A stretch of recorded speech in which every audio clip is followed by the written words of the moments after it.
3. Gül hatmi çiçeği ve sütlü öksürük şurubu. Evde hazırlayabileceğiniz bir diğer şifalı öksürük şurubu da gül hatmi çiçeği ve sütlü karışımdır. Aktardan aldığınız gül hatminin bol çiçekli olmasına lütfen dikkat edin. Bu karışım özellikle inatçı öksürüklerde boğazınızı yumuşatır ve rahatlatır.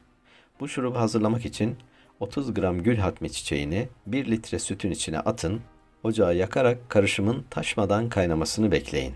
Kaynadıktan sonra kısık ateşte 2 dakika kadar kaynatın ve sütün altını kapatın.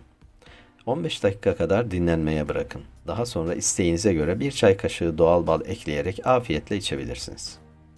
4.